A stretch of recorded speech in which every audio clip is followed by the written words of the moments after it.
कहते हैं अगर आधी रात को किसी पुरानी हवेली से किसी औरत की हंसी सुनाई दे तो पलटकर मत देखना, क्योंकि वो हंसी नहीं होती, वो बुलावा होता है। घने जंगलों के पार एक टूटी फूटी हवेली खड़ी थी, जिसे लोग कहते थे काली हवेली। कभी किसी अमीर जमींदार की थी। अब वहाँ सिर्फ सन्नाटा था और एक श्राप।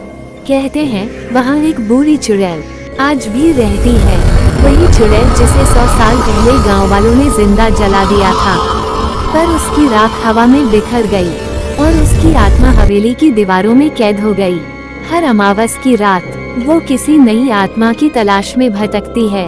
मीरा शहर की एक जानी मानी पत्रकार थी, बहादुर, तेज दिमाग और भूत प्रेत जैसी बातों को अंधविश्वास मानने वाली। जब उसे काली हवेली के बारे में पता चला तो वो हंसते हुए बोली, अगर सच में वहाँ चुड़ैल है तो मैं उसे कैमरे में कैद कर लूंगी। गांव वालों ने बहुत समझाया, मत जा बेटी, वो जगह मौत का घर है, पर मीरा नहीं मानी। वो चाहती थी सच्चाई को दुनिया के सामने लाना, और उस रात अकेली निकल पड़ी, बिना किसी गाड़ी के, सिर्फ एक टॉर्च लेकर जंगल के रास्ते पर। रात घनी थी, आसमान में चांद ठंडा और सफेद चमक रहा था। पेड़ों के बीच से आती हवा अजीब सी सरसराहट कर रही थी, जैसे कोई नाम पुकार रही हो। मीरा ने डर को झटककर टॉर्च जलाई और आगे बढ़ी। करीब 1 घंटे चलने के बाद वो उस हवेली के सामने पहुंची। ऊंचे लोहे के फाटक, टूटी खिड़कियां और दीवारों पर चढ़ी बेलें, जैसे हवेली जिंदा हो। पर सबसे अजीब बात ये थी, ऊपरी मंजिल की एक खिड़की में हल्की सी रोशनी जल रही थी, मानो कोई उसका इंतजार कर रहा हो। फाटक पर मोटी जंजीरें लिपटी थीं। मीरा ने जरा सा धक्का दिया, झनन, जंजीर अपने आप गिर पड़ी और दरवाजा धीरे धीरे चरमराते हुए खुल गया। मीरा के पैरों में सिहरन दौड़ गई। पुरानी जंजीरें होंगी, उसने खुद को समझाया, पर जैसे ही उसने अंदर कदम रखा, ठंडी हवा का झोंका आया। इतनी ठंड की सांस से धुआं निकलने लगा और फिर दूर से किसी के कदमों की आहट सुनाई दी।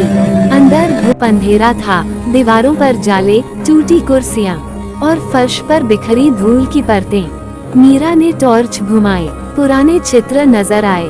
हर चित्र में वही औरत थी, कभी जवान, कभी बूढ़ी, कभी चेहरा आधा जला हुआ, और आखिरी चित्र में वो औरत पूरी तरह झुलसी हुई और आंखें लाल जैसे आग। मीरा ने घबराकर पीछे देखा, तभी धड़ाम, दरवाजा अपने आप बंद हो गया।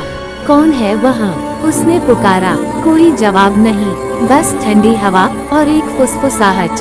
क्यों आई है तू? हॉल के कोने में एक बड़ा टूटा आईना था, धूल से ढका हुआ, पर उसमें कुछ चमक रहा था। मीरा पास गई, हाथ से धूल हटाई और जमीन रह गई। आईने में उसका चेहरा था, पर पीछे कोई और खड़ा था, एक बूढ़ी औरत, सफेद बाल, झुलसी हुई काली त्वचा और लाल चमकती आंखें। मीरा ने पलटकर देखा, वहाँ कोई नहीं। दोबारा आईने में देखा, वो बूढ़ी औरत अब मुस्कुरा रही थी। तू यहाँ नहीं रह सकती। आईने के अंदर से आवाज आई। छन, आईना अचानक चटक गया और हवेली में गूंज उठी एक भारी आवाज। अब तेरा नाम भी इस हवेली की दीवारों में लिखा जाएगा। हवा तेज चलने लगी, दीपक अपने आप जल उठे, परछाइयाँ दीवारों पर हिलने लगी, और तभी वो सामने आई, हवा में तैरती हुई, चेहरा झुलसा हुआ, बाल सफेद और बिखरे हुए, आँखों में लाल लपटें। उन्होंने मुझे जिंदा जलाया था। उसकी आवाज गहरी और टूटी हुई थी। अब मैं जलाऊंगी जो भी मेरे घर में आएगा। मीरा कांप उठी, पीछे हटते हुए बोली, तुम चाहती क्या हो मुझसे? एक गवाह? चुड़ैल ने फुसफुसाया। एक जिंदा आत्मा जो मेरा श्राप लेकर बाहर जाए।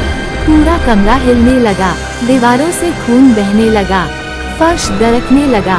मीरा दौड़ी, पर हर दरवाजा बंद, हर खिड़की की जंजीरें कस गईं। कहीं नहीं जा सकती तू। चुड़ैल की आवाज हर दिशा से आई। मीरा की नजर एक पुराने तेल के लालटेन पर पड़ी। उसने उठाया और पूरी ताकत से चुड़ैल की ओर फेंक दिया। लालटेन फटी और आग फैल गई। चुड़ैल चीख उठी, एक ऐसी चीख जिससे हवेली कांपने लगी। तू मुझसे बच नहीं सकती। छत से मिट्टी गिरने लगी, दीवारें फटने लगी। मीरा दौड़ पड़ी। हवेली की ओर से उठते धुएं में उसके पीछे बस जलती हुई चीखें रह गईं। फाटक अपने आप खुल गया। मीरा भागती रही, कांपते पैरों से जंगल के रास्ते पर।